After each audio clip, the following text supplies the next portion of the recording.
Press वार्ता का मुख्य उद्देश्य क्या है? मीडिया के सामने आप लोग आए हैं, क्या उद्देश्य है? हाँ जी। मेरे साथ सर। हाँ, हमारे state president Shri S Gosai ji, HPSC Haryana progressive schools conference, district president mister SS Chaudhary ji, vice president district है, और दीपक जी हमारे प्रवक्ता डिस्ट्रिक्ट के, और मैं डिस्ट्रिक्ट का प्रेसिडेंट सुरेश चंद्र और स्टेट वाइस प्रेसिडेंट। और आज की जो प्रेस कॉन्फ्रेंस है, आज आप भी माहौल पेपर में या देख रहे होंगे कि 134A के एडमिशन्स को लेके पूरे हरियाणा के अंदर कशमकश चली हुई है।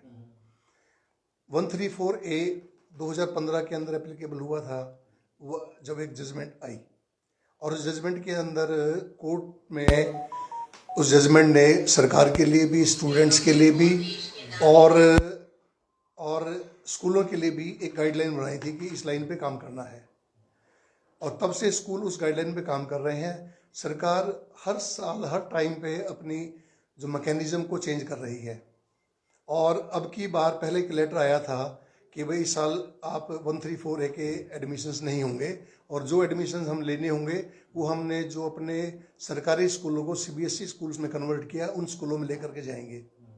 इसके बाद क्या हुआ कि अचानक एक लेटर आता है कि भाई आप नवंबर के महीने में, अक्टूबर नवंबर के महीने की 134A के एडमिशन्स होंगे, जबकि आधा सेशन स्कूलों का निकल चुका है। बच्चों का, जो बच्चे जहाँ भी पढ़ रहे हैं उनका भी सेशन निकल चुका है, क्योंकि उस बात को लेकर के बच्चे भी उसे कहीं ना कहीं पेरेंट्स भी परेशान थे कि अब की बार 134 के एडमिशन नहीं हुए।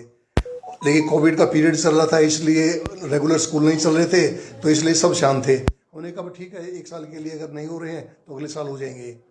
तो किसी पेरेंट ने, एक पेरेंट ने केवल कोर्ट को अप्रोच किया कि हमें 134A का बेनिफिट नहीं मिल रहा, और कोर्ट ने डायरेक्शन दी गवर्नमेंट को कि आप 134A के एडमिशन क्यों नहीं कर रहे हैं। उसके संदर्भ में ये लेटर निकाला और 134A के एडमिशन के प्रोसेस को अडॉप्ट किया गया, और उस प्रोसेस के अंदर जब ये किया गया तो स्कूलों को लेटर आया कि अपनी वैकेंट सीट भेजिए। आनन फानन के अंदर इन्होंने ये बात की। हम इसको लेकर के, जो डायरेक्टर का लेटर को लेकर के कोर्ट में गए। कोर्ट में जा कर के हमने चैलेंज किया और हमने मुद्दे रखे। नंबर 1 कि आपका जो मैकेनिज्म है वो हर बार चेंज हो रहा, मैकेनिज्म की क्लैरिटी नहीं है। नंबर 2, कौन एलिजिबल है। एलिजिबिलिटी के बारे में ये कहूँ कि ये सेम स्कूल का बच्चा सेम स्कूल में दाखिल ले रहे हैं। इन्होंने दाखिले के लिए अंदर कोई क्राइटेरिया नहीं है। गवर्नमेंट में स्कूल के बच्चे अप्लाई कर रहे हैं, प्राइवेट स्कूल के बच्चे अप्लाई कर रहे हैं। प्राइवेट स्कूल के बच्चों का एग्जाम कंडक्ट कर रहे हैं, और गवर्नमेंट के स्कूलों का कोई एग्जाम कंडक्ट नहीं किया गया है इस प्रोसेस के अंदर। जैसे मुझे पता लगा है इस बात को लेकर के, हम RTA लगा रहे हैं इसलिए कि उन गवर्नमेंट स्कूल के जो कितने बच्चों ने पार्टिसिपेट किया, उनका एग्जाम क्या है, वो भी हम इस RTA के थ्रू देखना चाहेंगे। इनका मैकेनिज्म को फॉलो नहीं करें। एलिजिबिलिटी किसकी है, क्योंकि कोई बच्चा है उसकी एलिजिबिलिटी पे एक बड़ा क्वेश्चन मार्क है, क्योंकि ये जो पॉलिसी दी गई है 134A की, EWS की, वो गरीब बच्चे, प्रतिभावान बच्चे जो कि किसी कारणों से अच्छे स्कूल में पढ़ नहीं पा रहे हैं, उन बच्चों को मौका मिले और उन बच्चों को आगे बढ़ने का मौका मिले। ये एक सोशल काज के लिए दिया गया है, लेकिन इस सोशल काज को एक मिसयूज करके हर कोई इसको बेनिफिट लेना चाहता है। जो सक्षम भी है और अक्षम भी है, वो सब के सब इसको लेना चाहते हैं, जिसकी वजह से एक स्कूल के अंदर 200 बच्चे, आप मान के सोच के देखिए, EWS के अंदर 200 बच्चे एक स्कूल के अंदर होंगे तो बड़ा मुश्किल काम होगा। तो हमने मैकेनिज्म को, एलिजिबिलिटी को चैलेंज किया।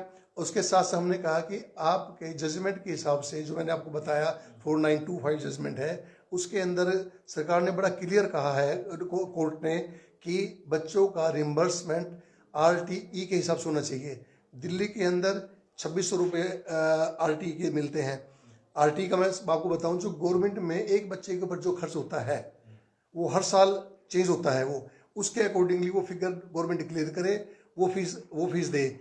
Which one is lowest, school की फीस कम है या वो फिगर कम है, वो मिलना चाहिए। 17-18 के हमने RTA लगाई थी। एक बच्चे का सरकार का खर्चा तकरीबन 4000 रुपये है। ये मैंने RTA लगाई थी, और 4000 रुपये सरकार को देते हैं। सरकार ने ऑफर किया 300 रुपये, 400 रुपये, वो भी आपके रूरल और अर्बन एरिया के अंदर अलग अलग अमाउंट किया। तो हम इन सब मुद्दों को लेकर के हमने कोर्ट में गए, कोर्ट ने हमारी बात को सुना और डायरेक्शन दी डिपार्टमेंट को कि आप ये प्रोसेस इसको इन स्कूलों के लिए HPSC के मेंबर हैं या जो स्कूल हरियाणा के, इन पे आप कोरेसिव एक्शन नहीं लेंगे कोई भी।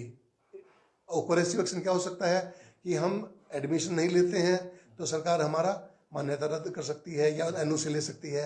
वो NOC लेगी तो हम कोर्ट जाएंगे। तो उस लेवल पे हम लोग 28 फरवरी की डेट है जो कि हमारे को कोर्ट की प्रोटेक्शन मिली हुई है। अब हम डायरेक्ट DO को भी, डायरेक्टर को, सभी को अपनी बात कोर्ट के ऑर्डर के साथ लिख चुके हैं और डिमांड कर चुके हैं कि इन चीज़ों को करेक्ट करिए। इससे बच्चे भी परेशान हो रहे हैं, समाज के अंदर एक डिफरेंट सा मैसेज आ रहा है, सरकार काम नहीं कर रही है वो उस लेवल पे, और बदनामी केवल और केवल प्राइवेट स्कूल है। प्राइवेट स्कूल वालों ने धींगा मस्ती की हुई है, लूट बचा रखी है और ये किसी की बात सुनते नहीं। ऐसी बात नहीं है।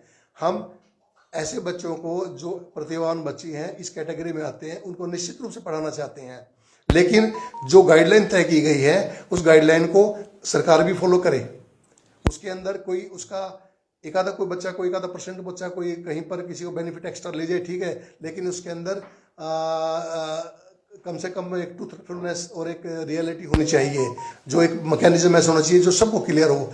अप्लाई करने वाले को भी, जहाँ पर बच्चे पढ़ेंगे उनके लिए भी उसके लेवल पे ये क्लियर होना चाहिए। तो हमने पूरे स्टेट के अंदर ये निर्णय लिया है। कल करनाल में मीटिंग हुई थी, उससे पहले रेवाड़ी में, यमुनानगर में, हिसार में, आपकी सभी डिस्ट्रिक्ट के अंदर हमारे डिस्ट्रिक्ट वाइज मीटिंग हुई है। और थर्सडे को हम स्टेट कॉन्फ्रेंस कर रहे हैं चंडीगढ़ से। हमारा ये है, जब तक ये क्लैरिटी नहीं होती है हम ये 134 के एडमिशंस नहीं देंगे। हम बच्चों को अहत नहीं करना चाहते क्योंकि बच्चे का सेशन का लास्ट सेशन है ये। ऐसे के अंदर सरकार अननेसेसरी एक कोर्ट के ऑर्डर को जस्ट रिस्पेक्ट करने के लिए जो हुआ है उसके लेवल पे लेकर के अपनी स्कीम को सेव करने के लिए ये सबको प्रेशर बनाया हुआ है, जबकि पहले एक लेटर इशू किया कि हम एडमिशन इस साल नहीं आपके होंगे। एक तो ये इस मुद्दे पे हम बात करना चाह रहे थे, और इसमें अगर आपके को प्रश्न है तो मैं आंसर दे सकता हूँ। और दूसरा मुद्दा एक बोर्ड का और है, मैं अपने स्टेट प्रेसिडेंट रिक्वेस्ट करूँगा कि स्टेट में जो बोर्ड के एग्ज़ाम के लिए हरियाणा बोर्ड एक बार नोटिस निकाल रहे हैं कि CBSE स्कूलों में, ICSE स्कूलों के अंदर भी बोर्ड के एग्ज़ाम होंगे, जिसका HPSC पूर्व विरोध कर रही है, सभी स्कूल विरोध कर रहे हैं। मैं गोसाई सर से रिक्वेस्ट करूँगा अपना वक्तव्य इसमें दें। 8वीं के बोर्ड के एग्ज़ाम के सिलसिले में हरियाणा सरकार ने कोई एक्ट या कोई GO नहीं निकाला। ये सिर्फ हरियाणा बोर्ड का जो चेयरमैन है या वाइस चेयरमैन है उनकी तरफ से स्कूलों में सर्कुलर जा रहे हैं कि अपने बच्चों का 8th क्लास का रजिस्ट्रेशन कराइए ताकि हम आपके 8वीं के बच्चों का एग्ज़ाम ले सकें। और ये कंपलसरी कर दिया हमने कि हरियाणा के अंदर जितने भी स्कूल हैं, चाहे वो CBSE से हैं, ICSE से एफिलेटेड हैं, उनको 8वीं का एग्ज़ाम हरियाणा बोर्ड का देना पड़ेगा। जबकि गवर्नमेंट का इसमें कोई एक्ट पास नहीं है। गवर्नमेंट के एग्जाम देना पड़ेगा। हाँ, ये हरियाणा बोर्ड का जो वो है चेयरमैन है या वाइस, हाँ, उनकी तरफ से चिट्ठी आ रही है, जो कि वो भी एक ऑटोनोमस बॉडी है जैसे CBSE है। हमारा प्ली ये है कि हम 8वीं क्लास के एग्ज़ाम को, आपने CBSE को जो सेंट्रल स्कूल्स हैं या मिलिट्री स्कूल्स हैं, सैनिक स्कूल्स हैं, नवोदय स्कूल है, नवोदय विद्यालय हैं, उनके 8वीं के एग्ज़ाम के लिए बाध्य नहीं किया है, सिर्फ प्राइवेट स्कूलों को किया है। DAV पब्लिक स्कूल्स हैं, उनका अपना 8वीं का बोर्ड अलग होता है, सारी DAVs का। तो आप जो है, हम जो थोड़े से स्कूल बचते हैं उनके लिए ही क्यों आप बाध्य कर रहे हैं हमको, जबकि सरकार ने इसमें कोई अध्यादेश नहीं निकाला, कोई एक्ट पास नहीं किया। तो ये है, क्या बोर्ड को अथॉरिटी है कि वो इस तरह का आदेश दे सकता है? क्यों HPSC के कर सकते हैं। हाँ, वो अगर गवर्नमेंट का आदेश होता तब तो वो कहते, क्योंकि हमने गवर्नमेंट से NOC लेकर के CBSE में गए हैं और उस NOC में लिखा है कि ये क्लास 1 से लेकर 12वीं तक के लिए किसी भी बोर्ड में जा सकते हैं, ये सरकार ने दे रखा है। अब ये जो है, अगर 1 to 8 अगर हरियाणा बोर्ड अगर एग्ज़ाम कंडक्ट करती है, इसका मतलब एफिलिएशन हमारी 8वीं तक अलग होगी और 9th से ऊपर तक की अलग होगी। ठीक, तो एक कैंपस में दो बोर्ड ये है ना।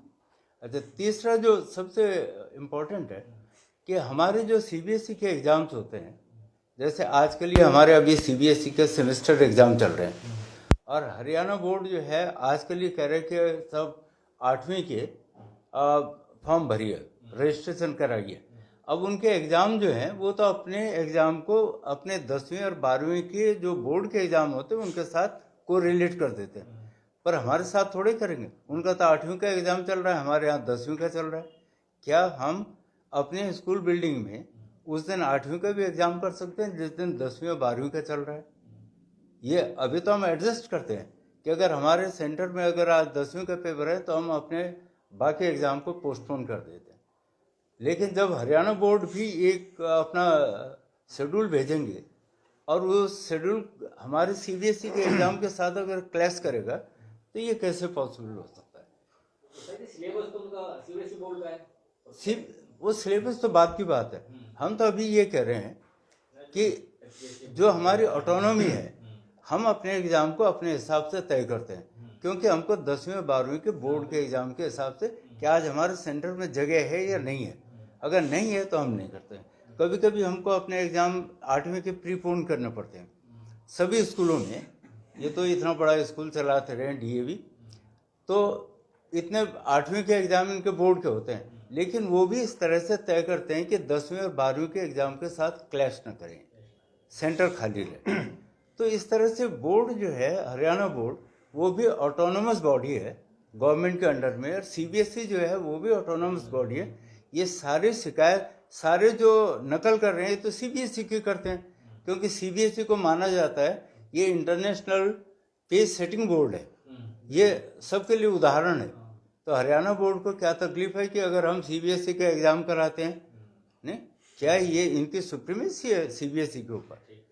बल्कि बल्कि बल्कि एक चीज़ और है, मैं एक बता दूं कि बल्कि एक चीज़ और है, बल्कि हरियाणा ने अपने गवर्नमेंट स्कूलों को सीबीएसई से एफिलिएट कराया है, सिर्फ इसलिए कि उनके टीचिंग का स्टैंडर्ड या एजुकेशन स्टैंडर्ड अपडेट हो जाए उसलिए। लेकिन इसका मकसद नहीं समझ आया कि हरियाणा बोर्ड करके क्या अचीव करना चाहते हैं जो सीबीएसई के स्कूलों को। और सीबीएसई हरियाणा के अंदर जो सीबीएसई स्कूल से उनका तो बोर्ड हो जाएगा मान लिया, और बाकी दिल्ली का या दूसरे स्टेट में जो कि है वहाँ पर है ही नहीं, तो एक बोर्ड के कुछ पर्टिकुलर के हिस्से में जाएंगे बोर्ड होगा और कुछ में नहीं होगा। तो इस बारे में हमारे प्रवक्ता जी अपने स्टेटमेंट देंगे बोर्ड के इसके लिए। दीपक जी, मेरा इसमें एक सवाल यह है कि आप इसको कैसे देखते हैं कि एक सेंट्रल बोर्ड को एक स्टेट बोर्ड ओवरटेक कर रहा है, एक बात। दूसरी बात, क्या आपको ऐसा नहीं लगता कि सरकार एक मोनोपोली चाहती है पूरे राज्य में? क्योंकि मैं ऐसा मानना मुश्किल लगता है कि एक स्टेट बोर्ड का चेयरमैन बिना शिक्षा मंत्री की इजाजत के इतना बड़ा फैसला लेगा। यही तो एक विडंबना है कि जबकि वो भी ऑटोनोमस बॉडी है, गवर्नमेंट एजेंसी है, ये गवर्नमेंट नहीं है, तो वो गवर्नमेंट से जब तक परमिशन नहीं मिलती है, एक्ट पास नहीं होता है, तब तक हमको कैसे डिस्टर्ब कर रहे हैं ये बीच में? एजुकेशन मिनिस्टर ने स्टेटमेंट दी है कि हरियाणा के अंदर सीबीएसई के बोर्ड नहीं होंगे। स्टेटमेंट एजुकेशन मिनिस्टर की ये स्टेटमेंट है, और वो क्योंकि जो आपके बोर्ड के चेयरमैन हैं वो एक लेटर जारी कर रहे हैं, क्योंकि उनका हमारे से कोई वास्ता डायरेक्ट नहीं है, अपने हरियाणा बोर्ड के स्कूल से वास्ता हो सकता है। तो उस लेवल के अंदर एक कन्फ्यूजन का माहौल क्रिएट किया जा रहा है। 2 साल से स्कूल ऑनलाइन चल रहे हैं, इसके अंदर एक नए ये इस किस्म के इशू उठा करके पता नहीं क्या अचीव करना चाहते हैं। एक एजुकेशनिस्ट के तौर पे ये केवल एक कन्फ्यूजन क्रिएट कर रहे हैं, जो कि ऐसे के अंदर बिल्कुल सही नहीं है। और इसके लिए हमारे दीपक हमारे स्टेट प्रवक्ता जी अपनी कमेंट देंगे। सर, स्कूल संस्थाएं हमेशा से सरकार के आदेशों का पालन करती हैं, लेकिन हमारी रिक्वेस्ट हमेशा सरकार से ही होती है कि वो ऐसे एक्ट पास करें जिसमें बच्चों का सुधार हो, ना कि नुकसान। अब ये इस तरह का सेशन खत्म होने को जा रहा है, इस बीच में ये 2 नए ऑर्डर लेके आए हैं। उस स्कूल पहले ही 2 साल से इतने डिस्टर्ब चल रहे हैं, जिसकी परेशानियों से अब तक स्कूल बाहर उभर कर नहीं आए हैं, और अब एक नई परेशानी 2 इन्होंने ये डाल दी। तो हम सरकार से रिक्वेस्ट करते हैं कि वो इस बोर्ड वाले मैटर को बिल्कुल ख़त्म करें। अदरवाइज हम लोग पूर्णतः डिसाइड कर चुके हैं कि हम इसके खिलाफ कोर्ट में जाएंगे, लेकिन अगर इसका एक अच्छा सा रास्ता उससे पहले निकल सकता है तो वो ज़रूर निकले, क्योंकि उसके अलावा फिर हमारे पास कोई और रास्ता नहीं है। देखो कि 134A की बात कर रहे थे आप, सारे स्कूल जो प्राइवेट स्कूल्स हैं सारे इसके खिलाफ हैं, जो आज पेरेंट दर धक्के खा रहे हैं, ठोकरे खा रहे हैं, मतलब उसके लिए कोर्ट जाने की तैयारी कर रहे हैं। नहीं, सरकार के आदेश मैं आपको बताऊँ सर, 134A के खिलाफ कभी भी स्कूल नहीं रहे। स्कूल प्राइवेट स्कूलों ने 134A के बच्चों को पढ़ाया है। क्या दिक्कत आ रही है? अब इम्प्लीमेंट करने में ये प्रॉब्लम आती है सर, जो इतने सालों से हम उन बच्चों को पढ़ा रहे हैं वो हमारा पैसा आज तक पेंडिंग पड़ा हुआ है। वो 300 रुपये भी अगर हम मानते हैं एक बच्चे के, वो भी हमें आज तक पूरे नहीं मिले।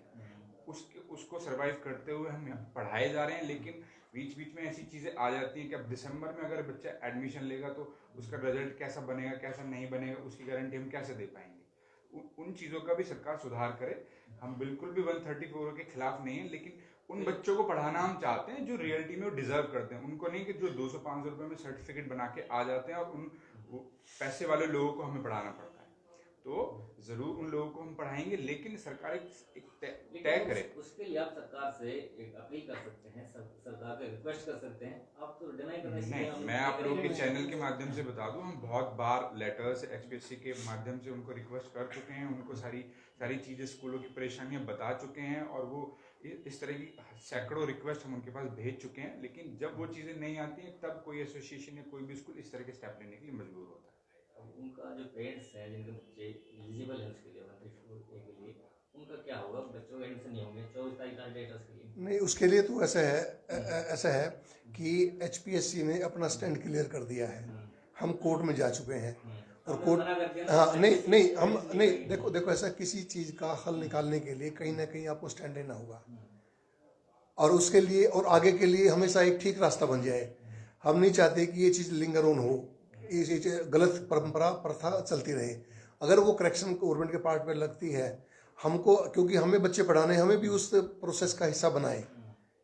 क्योंकि जैसे मैंने पहले बताया कि एक बच्चे 50 बच्चे 50 बच्चों में 50 बच्चों का टेस्ट ले रहे हो।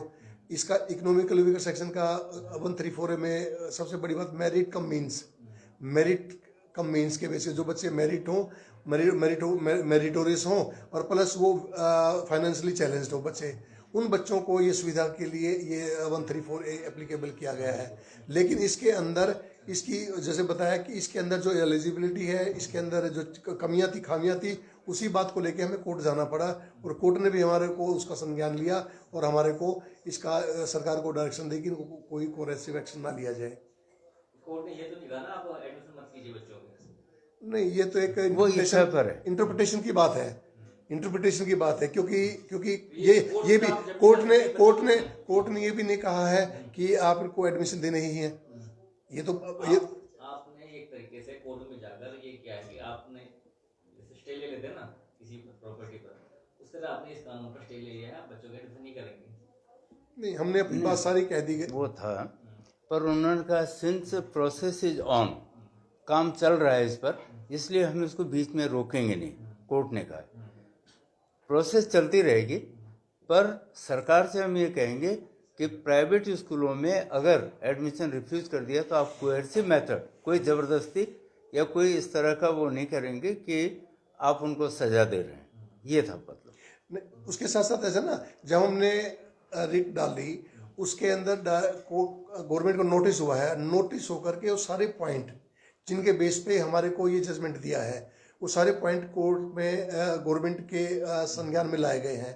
अब गवर्नमेंट ने उन पॉइंट्स को एड्रेस करना है और कोई लेटर निकालना है कि हमने इन चीज़ों को करेक्ट कर लिया है।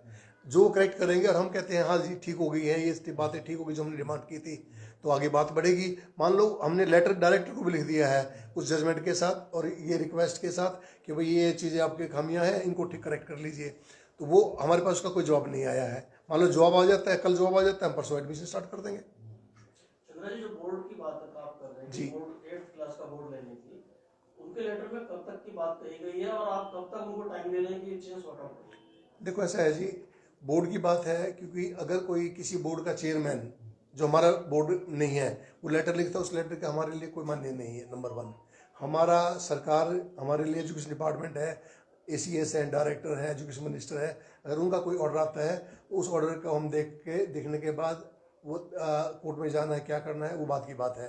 आज की तारीख में जो लेटर है उस लेटर की हमारे स्कूलों पे कोई बाध्यता नहीं है। सुरेश जी, एक और बात है कि जो आपने कहा ना हरियाणा बोर्ड से एक भी चिट्ठी डायरेक्टली स्कूल को किसी को नहीं आई है। क्या नहीं है, एजुकेशन डिपार्टमेंट से हमारे को कोई हरियाणा बोर्ड से नहीं, एजुकेशन डिपार्टमेंट से, हरियाणा एजुकेशन बोर्ड से डिपार्टमेंट तो आई है।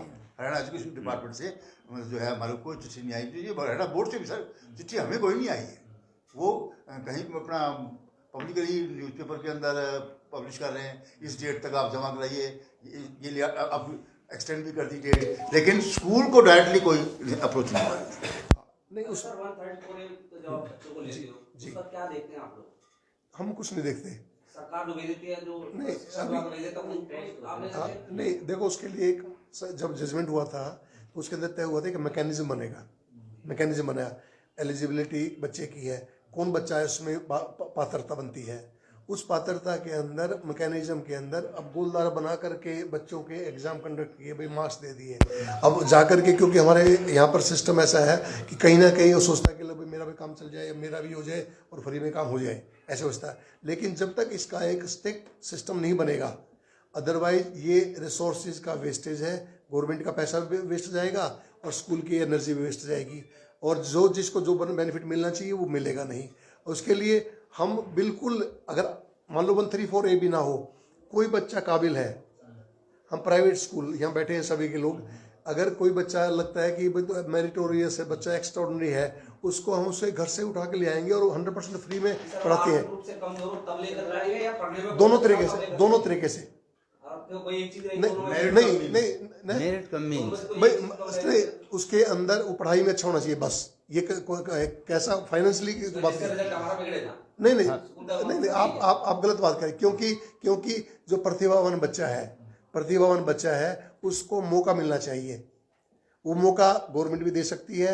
हमने जैसे वो स्कूल हैं अपने स्कॉलरशिप ऑफर करते हैं कि भाई आप अच्छे बच्चे पढ़ाएं, बच्चे इस टेस्ट को क्वालिफाई करें और बच्चे इसमें अपीयर हो सकते हैं। गवर्नमेंट भी स्कॉलरशिप देती है और आपके प्राइवेट स्कूल भी अपने स्कॉलरशिप देते हैं। स्कॉलरशिप का मतलब ये होता है जो उसको एलिजिबल करे, क्योंकि उसको क्वालिफाई करता है, उसको फाइनेंशियली बेनिफिट मिलता है। कई जगह कई स्कूल में ऐसा देखा गया 134 के जो बच्चे आते हैं उससे कहा जाता है कि अपने पेरेंट्स के आप बैंक स्टेटमेंट लेकर के आओ, हम आपके ट्रांजैक्शन देखेंगे कितना लेन देन आप लोगों का हुआ है, या गाड़ी तो नहीं आपके घर में। मैं इस तरीके के क्या कागज स्कूल संचालक मंगवा सकता है बच्चे से? भाई हाँ, बिल्कुल मंगवा सकता है। वेरीफाई ऐसा है कि एक ऑर्डर आया था डिप्टी कमिश्नर के पास भी लेटर, अगर कहीं कोई बच्चा अपने झूठे का पत्र दे करके 134A का बेनिफिट लेता है तो उसको जेल भी हो सकती है। ये ऑर्डर आया हुआ है, ठीक है जी। क्योंकि आप ये समझ लीजिए कि क्या मैं झूठे पत्र के बेस पर क्या कोई चीज़ ग्रहण कर सकता हूँ सरकार के सिस्टम से? और इसमें एक तरीके से हम सरकार की मदद भी कर रहे हैं। तो सरकार के पास इतना सारा काम होता है, वर्कलोड होता है, वो संभाल नहीं पाते, कुछ गलत लोग जाके वो सर्टिफिकेट्स ले आते हैं, तो हम उनकी मदद करते हैं कि आप उन लोगों को पहचानिए जो रियलिटी में वीक कर रहे हैं। सरकार के जो 134 एलिजिबिलिटी जो टेस्ट होता है उस पर कहीं ना कहीं आप सवाल निशान खड़े करते हैं। हम तो कह रहे हैं कि उसके अंदर ट्रांसपेरेंसी लाए, क्लैरिटी जो हमसे आप जो बच्चों को एडमिशन ना देने के बहाना भी कह सकते हैं इसको। नहीं, मैं आपको बताऊं, ये तो आपका पर्सन एक हो सकता है, देखिए लेकिन इसके बहाने इसमें बहुत बड़ी कमी जो है जो पॉलिसी बनाई है सोच समझ के बनाई होगी जी। सर उसमें उसमें से कुछ आप कमियां भी हो सकती पॉलिसी हैं। बनाने वाले आप लोग ही तो हैं वो। हाँ। आप में से ही कुछ लोग हैं जो आप policy बनाने बच्चों को एडमिशन ना देना पड़े इसलिए आप इस तरह के बहाने बना रहे हैं। नहीं, हम आपको बताएं कि इसमें सबसे बड़ी कमी क्या है। एक बच्चा मेरे स्कूल में पढ़ रहा है, ठीक है, उसने अप्लाई किया और आज तक तो 7 साल से तो फीस दे रहा है। 8वें साल में सडनली उसने अपियर किया, झूठा सर्टिफिकेट सबमिट किया वहाँ, और उसके बाद इकोनॉमिकल वीकर सेक्शन में आ गया। अब उसकी चिट्ठी आती है कि इसको साहब आप EWS में पढ़ाइए 134A में। एक तो ये देखिए कितनी जेन्युइननेस है। बहुत गरीब परिवार के बच्चे भी अपने बच्चों को अच्छे स्कूल में पढ़ाते हैं। नहीं, वो पढ़ाते हैं। देखिए हमारे माँ बाप की मेरा बहुत छोटा सा स्कूल है। सर अभी ये स्कूल के अंदर एक केस, अभी ये 134A के अंदर ही एक बच्चे का एडमिशन उसी स्कूल के बच्चे का, जैसे उन्होंने कहा 134A में आ गया, और उसकी बैकग्राउंड अगर आप देखोगे तो उसको तो क्या सर तो ये हमें कहें तो सही कि हम हाँ, इसके उस पे आप अगर बैकग्राउंड अच्छी है हाँ। हाँ उस पर आप action लीजिए। नहीं देखिए इसमें मैं देखिए इसे कहना चाहता हूँ कि एक निश्चित रूप से काफ़ी क्वेश्चन हो सकते हैं, इसके अंदर करेक्शन की आवश्यकता है। अगर एक सिस्टम स्ट्रॉन्ग बन जाएगा जो हमारे लिए भी एक कंफर्टेबल से ट्रांसपेरेंट हो। करेक्शन की आवश्यकता है, करेक्शन आप सरकार ने करना करेक्शन, एक उसके लिए आप अपील कर सकते हैं। हमने अपील की है। अपील की है। आप इससे डिनाई करते हैं नहीं हमने अपील की हुई है, अपील के कारण ही कोर्ट में केस गया हुआ है और गवर्नमेंट के पास उसकी नोटिस हुआ है।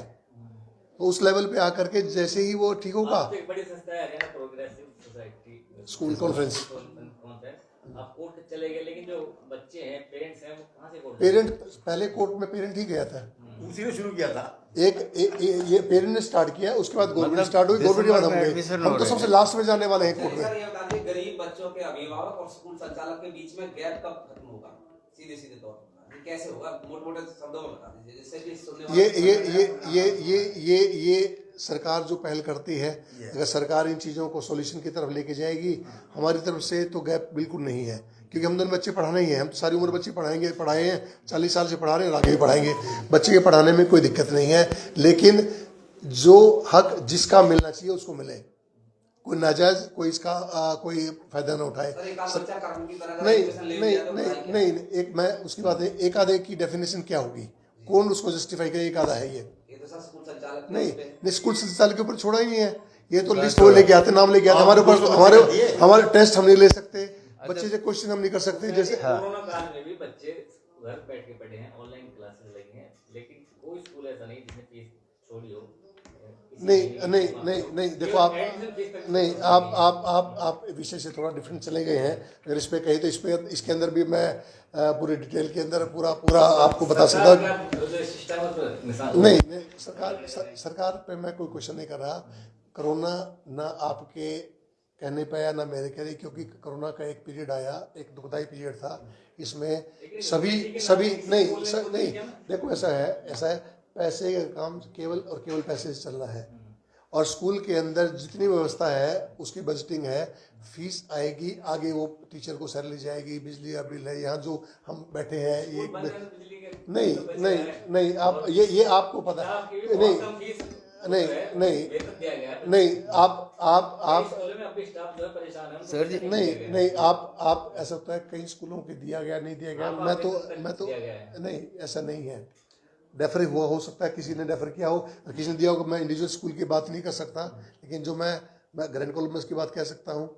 From the day first to till date we had issued 100% salary. जी सर 2021 के अंदर एनुअल चार्ज